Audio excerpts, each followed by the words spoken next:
And what a dummy!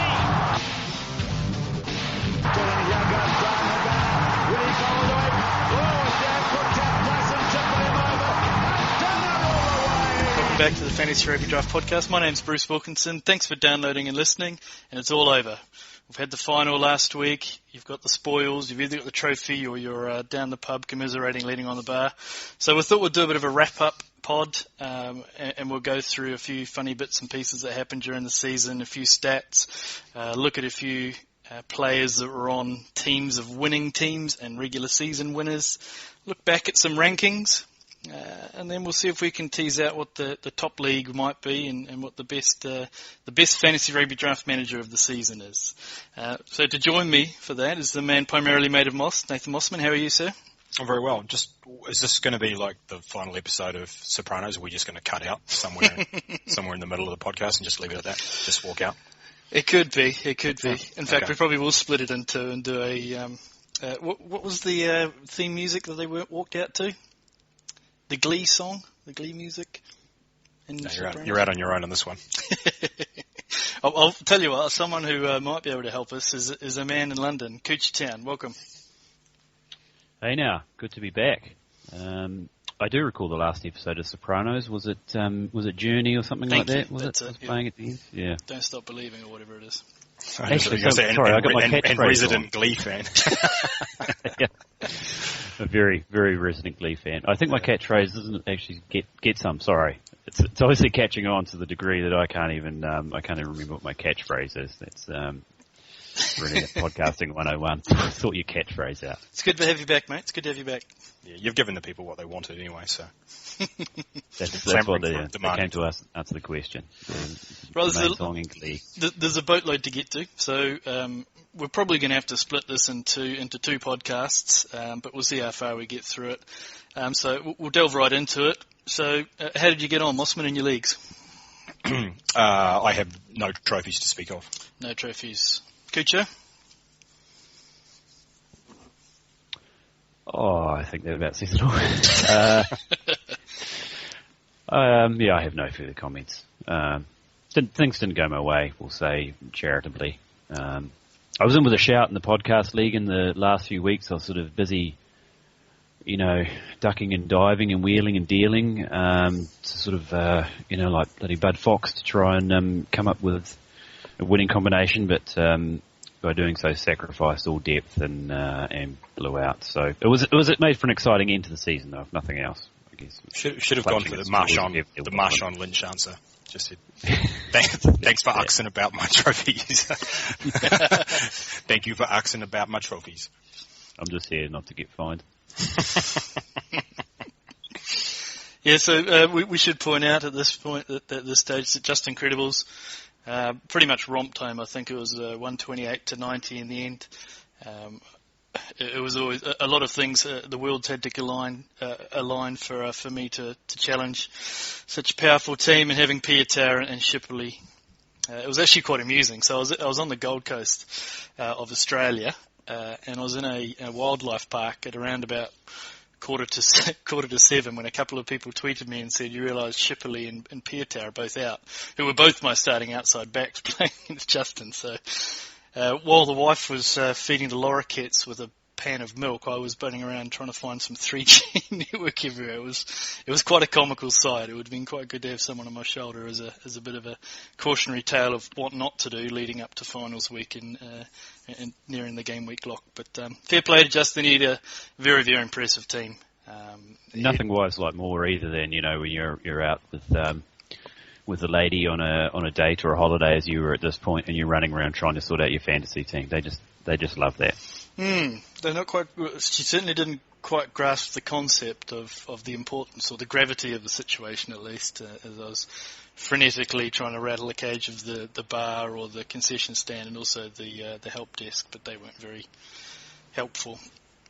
But no, so back to Justin. I think he had Israel Folau on his team. You got Bernard Foley and a whole host of others that perform quite consistently for him. It's kind of an ensemble cast, isn't it? Yeah, he did pick out. If you went through the kind of top 10 average points per game, which we're going to touch on, he had a lot of those players. And Mossman, you're in my matchup, you and I matchup. What is it? Yours and I matchup. They Charlotte Pretorius bit you ultimately, which is a bit ridiculous. I got a bit lucky there in that. It was a matchup not really befitting of a final, to be fair. No, it wasn't. There were a lot of scrubs playing in that one. Yeah, and I tell you what, if you won your league, you did it. You earned it this season with the amount of resting in the World Cup, but also that final game week. The worlds collide with teams already qualifying and other teams that couldn't better their position, so they decided to rest. I'm looking at Alistair Coetzee as the prime example of that. But a lot of people have asked, this is the downfall of having it in game week. In the week before the finals to actually kick off, the FRD final. So it's true, but there's not a hell of a lot of options unless you want to bring it back a week, and that's less fantasy. But even then you had, say, the Highlanders were resting players and a few other people were resting in that game week as well. So we wanted to extend the fun for everybody. And also when you're in the final between you and it, then it comes down to how good a manager you actually are, trying to pick up and figure out who's going to play these players. So an interesting wee side bit for that. I think as a general rule, though, wouldn't you say, there's generally going to be more teams fighting for playoff positions rather than resting players? I think so. There's only conceivably ever going to be one, maybe two sort of teams that are in a position where they can rest a lot of players leading in, right? So I would think, for my money, it works fine as it is. It's just one of those things, really. I think so, and especially this season, most of the managers had to work with players being rested anyway. So they would have had your James Marshall on your bench, or a backup option if Ardie Savea gets benched, or something like that. They'd been well versed in it this season because Lord knows there was plenty of resting. Also, it's sort of been the season of the last-minute dropout, hasn't it? That doesn't really have much of a ring to it, admittedly, but the last minute. You turn on the TV or whatever, and such and such has been scrubbed at the last. Injured himself in the warm-up or missed the bus to the stadium or something like that. Dog ate his homework or something. Yeah, something along those sort of lines. So that to me is a more egregious sort of issue to deal with, rather than coaches, on Tuesday or Wednesday, whenever it may be, saying, well, this dude's not going to be playing this week, because you can plan around that. So I'm glad you brought that up, actually, and this wasn't prescriptive, but so I spoke with Sansa around this, because... Ooh, name drop. SAN, because they have to submit, coaches have to submit their teams to Sansa 60 minutes before the kickoff of each game. Now, there isn't any formal structure for Sansa to pass it off to data providers or fantasy or betting or any journalist or anything like that. There isn't a formalised process around that. But next season, I believe they are trying to bring something in that will allow teams a centralised kind of repository that they send the teams to, and that automatically propagates out to the likes of us and a few other people that are using those stats that'll be quite useful. And we're going to try and bring something in that gives you an alert to say, hey, you've got this player on your team that he's just been scratched. But coupled with that, we're also hopefully bringing in the functionality to bring the game week lock to a game lock. So it's not just Friday night at 7 o'clock, it's for each individual game that's X amount of minutes before kick-off. The players are frozen on that team. So at least we're going to try and mitigate that a little. A lot of people were jumping up and down asking for a bench spot or an automatic sub. But we feel that's a little bit like going bowling with the gutters up. You think, with big boy fantasy, you make your own decisions, and you've got to be able to. If you want to play a game that doesn't necessarily have you 100% engaged, then feel free for that. But that's not Fantasy Rugby Draft. What are your thoughts on both of those ideas, Mossman? Oh, I think just with the uncertainty, it'll be Natai. It probably would have been Natai anyway, to be fair. All right, sounds good. Thanks, great input. All right, so I think we'll move on to look at the average points per game. It's a little bit more sensical than just looking at total points. It takes out, obviously, the injuries and the resting, and you get a good handle on who the more important players were. So I'll go around the table. Who do you think is number one points per game for Fantasy Rugby Draft in 2015, Cooch? I would guess Naholo, because he's pretty high up and he missed a couple of games. He's pretty high up in terms of total points, but he missed a couple of games, so I would guess him. Mossman? I think it's either Nadolo or possibly Tim Nano Williams. I would have actually, I was tempted to say a Jaco Creel, but I think he actually played quite a few games early in the season, but just did nothing. He may as well not have been there.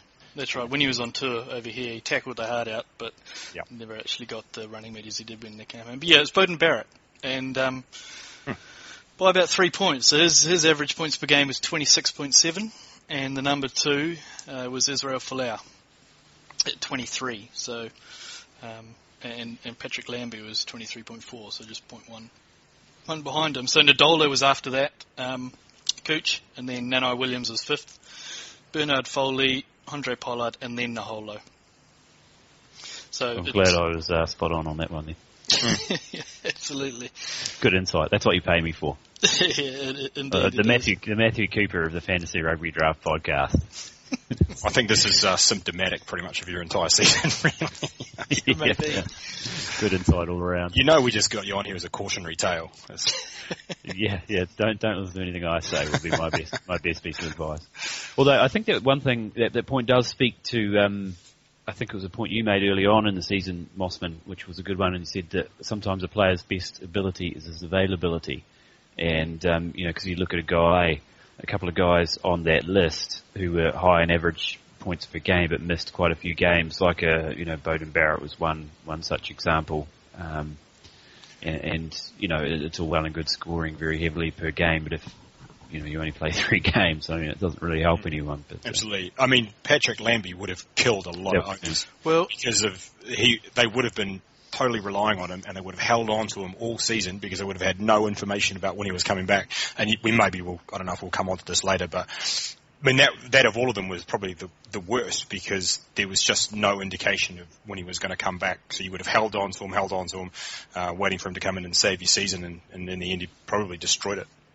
Yeah, and had high draft picks spent on him also. And that's the point I was going to jump in on, is that do you spend a high draft pick on a player that you can't protect or is in such an elevated position that if you lose him, you're down?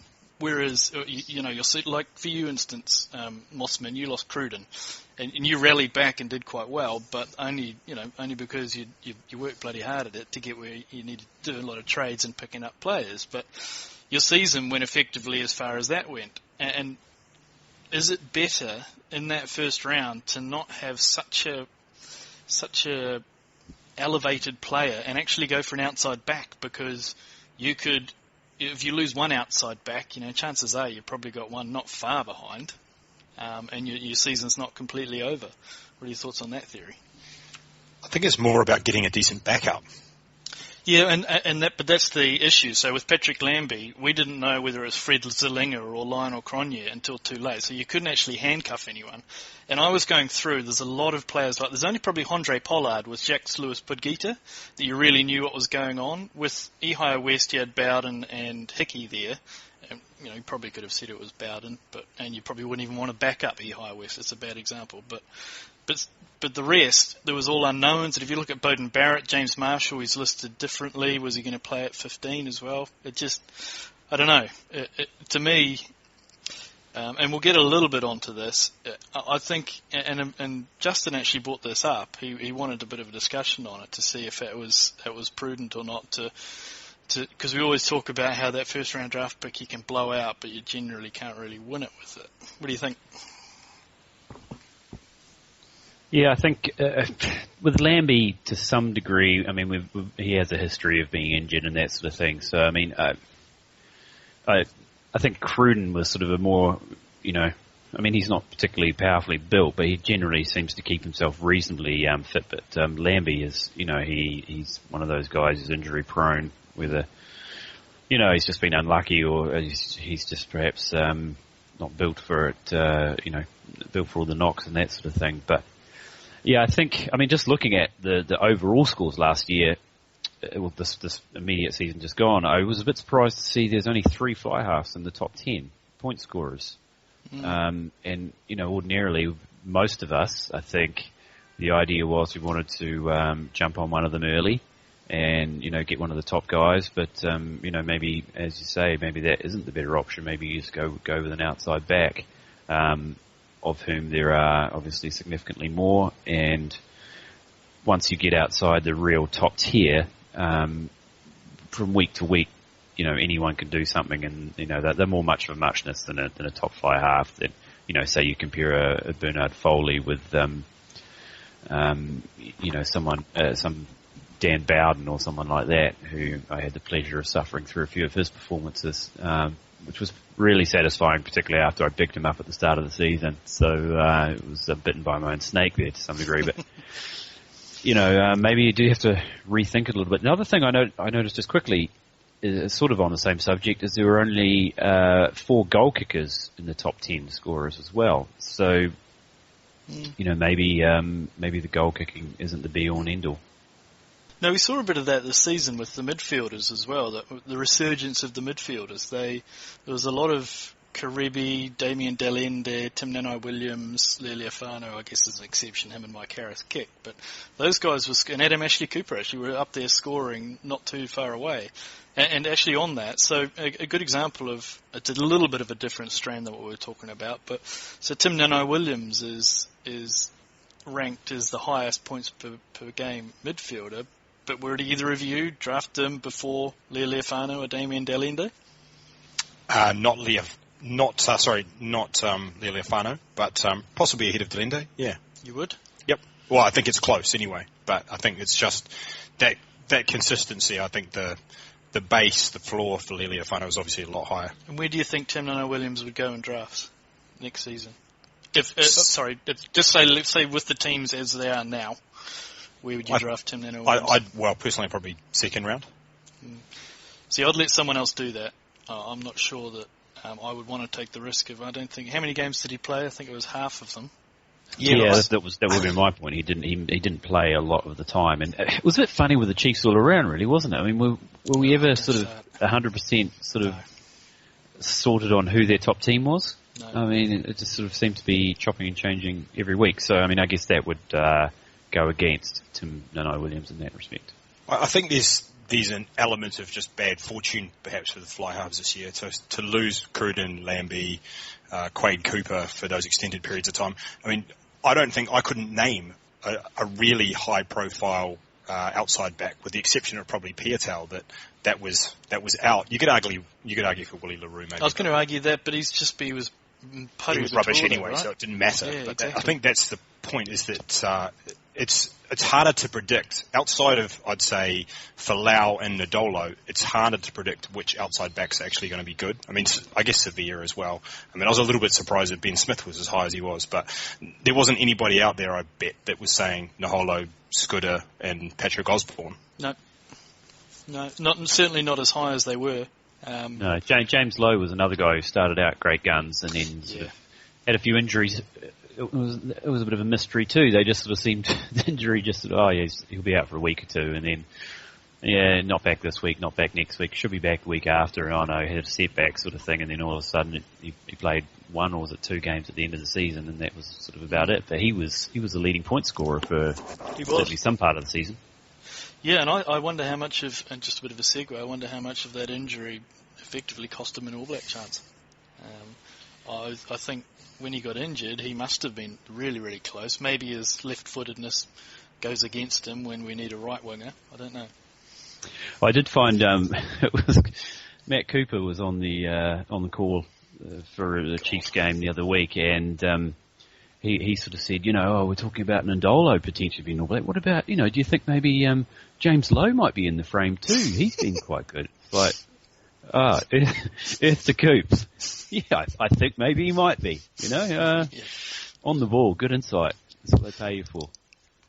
So, jumping back into the fly halves again, pretty much what was predicted happened with Dan Carter and Colin Slade. Carter started out with the duties, played well. Slade came in, played better, and certainly from a fantasy rugby draft perspective, then got injured and Carter started playing again as well.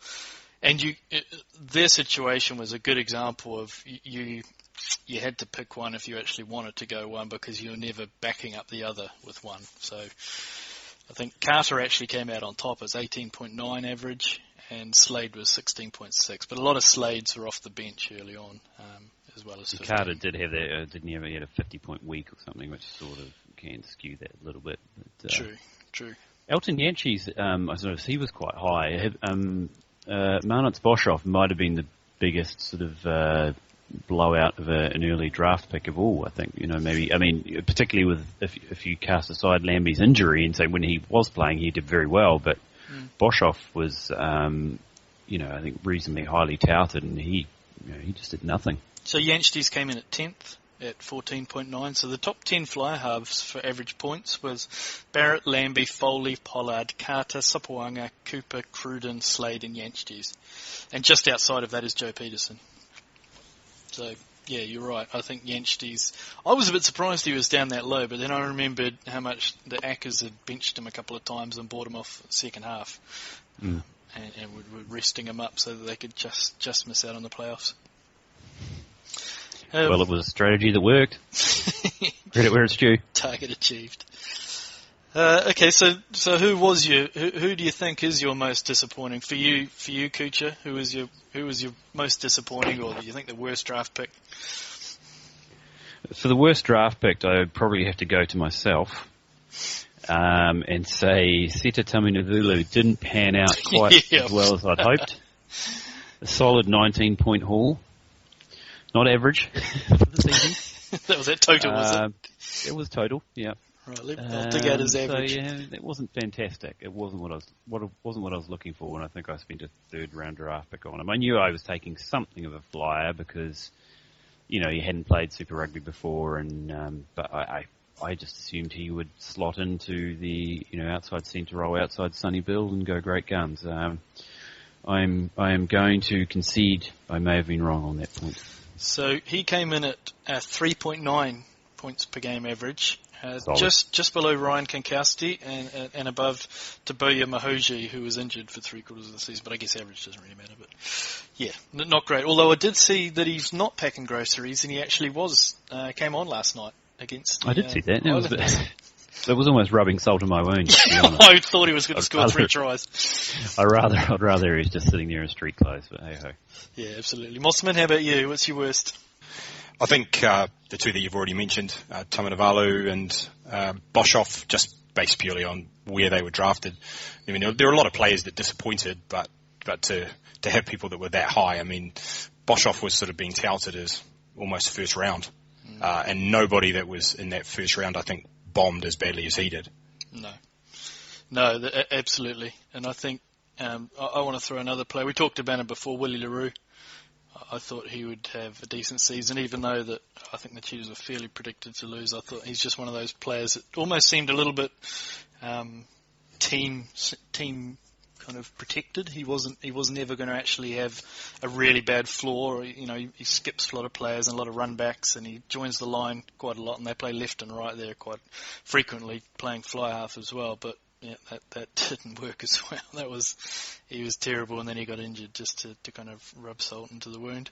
Yeah, he was one of those guys. He always looks miserable. Like he's always moaning at players and stuff around him. And this season he really looked even more miserable because things just did not go his way whatsoever. No, it'll be interesting to see how he goes over at the Sharks the next season as well. And everyone's happier at the beach, right? Yeah, that's right. Absolutely. Sound reasoning. Yeah. Certainly Bismarck Duplessis seems a happy. Kucha, who's your MVP? Who would you say is the number one player in fantasy? If you use the sort of NFL or an NBA, criteria where it's effectively the best player and the best team, I guess you would have to go Izzy Folau because he was on Just Incredible's team and was a top scorer. So I guess he's a no-brainer. But one I sort of looked at, I thought was either Lealiafano or Lima Sopawanga, because Sopawanga probably was. Would you say at the start of the season he was kind of like David Silver at the start of, the very start of Beverly Hills 90210. He was sort of in the top gang, but he wasn't. He was sort of on the outside a little bit. But Lima Sopawanga certainly worked his way back into the main cast by the end of the season. If he was outside that top group of fly halves, well, he was the second highest scoring fly half overall. Admittedly with the advantage of playing most games, but I think that has to factor in though, that you have longevity as well. So he played in midfield for Manchester City and was on Beverly Hills 90210. That's impressive. That's multi-talented. Well, yeah, I mean that's what you look for, right? As a guy who has different tools, who can score points in different games, and that's versatile. They're very versatile. Yeah, and that's what you want. Yeah, be able to switch positions, in front of the camera, behind the camera. Yeah, it's good. But Leali'ifano also, because was comfortably between him and Delinde, I think they were sort of 30 or 40 points higher than the next midfielder. So. And Leali'ifano was another 20 ahead of Delinde. So for that sort of versatility, I guess you could say him. But Sopawanga was one. I knew it went well, but when I looked at the figures, I was really quite surprised how well he did go. Yeah, indeed. And it kind of, as you said, it came to fruition that he didn't get rested as much as the other fly halves as well. So that's why we ranked him as high as we did. It wasn't necessarily just for pure output. It was just he's going to be someone you can probably rely on a little bit more than, say, Barrett or we thought Foley at this. At least I thought of Foley at the start of the season. But Australia, as far as I can tell, didn't rest anybody. Did you get a whiff of them resting anyone? I think they've basically given up on international rugby, so it's not really an issue for them. Maybe. All right, well, moving out away from the averages. So, what do you think of if you had your time again, would you go? And I guess this is a little bit of a how long's a piece of string, and it's very dependent on where you were drafting. But would you go a fly half first, and then a bunch of outside backs, or outside back first and then a mid-range fly half? Well, thanks for asking about my MVP, Bruce. In reply to that question, it's for me it's Milner Scudder, and I just think that based on average draft position, basically. So if you look at the other top players, they're kind of usual suspects. They're names that we would have been expecting to be high. So if you picked up Scudder, you either drafted him really late, so he cost you effectively nothing. And unless you're a muppet, you probably drafted a reasonable team above that, unless you were unlucky, and then you got effectively like a joker in the pack there to play for the rest of the season. And I think he would have carried a lot of teams. Yeah, it's a very valid point, and we'll put a pin in that because, his name is going to appear a little bit later in the podcast in another section that we do. But everything you've just said then backs up what we're about to say as well. It's a great call. Free agent pickup. He was ranked very well in the back end of the rounds for us. And looking at average shaft position, there was only a handful of people that did actually draft him. And I think Ball Handling might have done it in our league, and Apple Cambo in the Straven Road. But no, look, I think that's a really good call. For me, it was Israel Folau, only because I was looking at just so dependable. There was no injury. There was no. And he just put points in, and when he didn't put points in, he did it in the right time at the first semi-final, so he could make up for it in the second week by scoring 50. So yeah, he knows Fantasy Rugby Draft inside and out, and how to manipulate getting to a final. Well, with the Australian players resting them, you kind of wonder whether if you're another coach in Australia and you're looking at the Waratahs and the Australian coach who Michael Checker are obviously doing double duty this season. You're like, well, he's not resting any of the Australian players, so why should I help him out and, handicap myself by resting, Richard Graham could probably afford to because the Reds were gone by about 3 games into the season. But, why, hell, if he's not doing it, why am I going to help him out and hinder myself when, Folau and Foley, I certainly don't recall them having any, just a bit of downtime sort of weeks off at all. No. Yeah, that's it, isn't it? So, I guess we'll see come World Cup if that's going to be any sort of factor at all. So you're back on. Sorry about that, Nathan. Should have called out your MVP. So we'll go on to the strategy call now. You've had a little bit of time to think about it. What would you think? Which way would you be leaning if you had, say, let's say you had a 1 through 5 draft pick? would you go Folau in that position, or would you try and grab one of the 4 fly halves?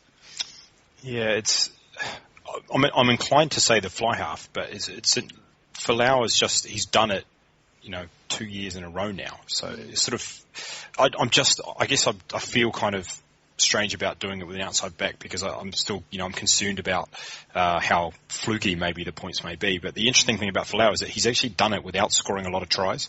Yeah. So I think before he scored that hat trick, I think he might have only had 1 or 2. True. So yeah, so like you say, it's sort of super dependable. The truth is, I don't think you can go wrong with any of those. And I wouldn't be surprised if next year that we saw the order that these guys scored in reversed, for instance. And it was Barrett on top and Folau, Mm-hmm. I just don't think you can go wrong, I guess. I don't think that's where you win your league, I guess, is what I'm saying. And it's not. I don't. From what the stats that we're going to have a chat about in a minute, I don't think it is either. Okay. And let's put a pin in the fact that Israel Folau is probably going to be playing for Toulon next season, but hey-ho. Put that aside for a second. This is a review, not a preview, although I don't seem to get a handle on which one's which nowadays with my vocabulary. Kucha, who do you think? Which way would you lean? If you were to say 1 through 5 pick, would you be wanting to tie up that fly half?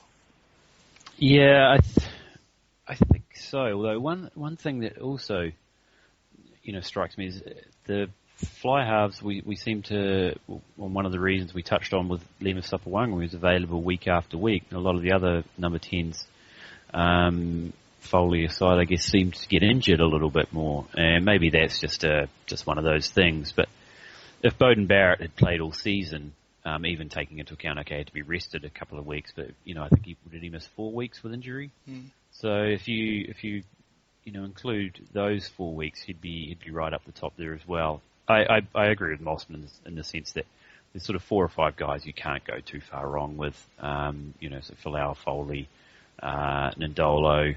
I would say throw Barrett in there as well, and perhaps Lealiafano, although I guess he's another one who may not be playing for the Brumbies or in Australia at least next year either. So yeah, I would say it's more depending on what your strategy is. If you take your outside back and you're banking on picking up maybe a Sapawanga or a Rianchis or someone like that coming back in the next round, if that's what you want to do, or you want to do it the other way around, go the fly half and then pick up an outside back. Either way, as Mossman said, I don't think that's where you lose your league. I mean, I lost my league, and I don't think that's where I did it. So there you go. No, I lost it in many other ways. Many other spots, yeah. Like pretty much many other spots. Pick. Yeah. 2 through 14 was where I really fell to pieces. All right, we'll cut it here for a second. We'll pick it up after the break. We'll split this in 2.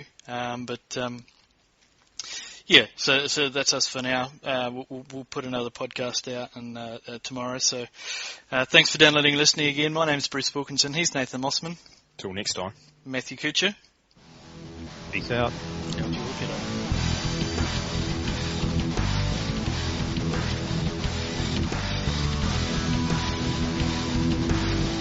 What a bust here by Christian Cullen.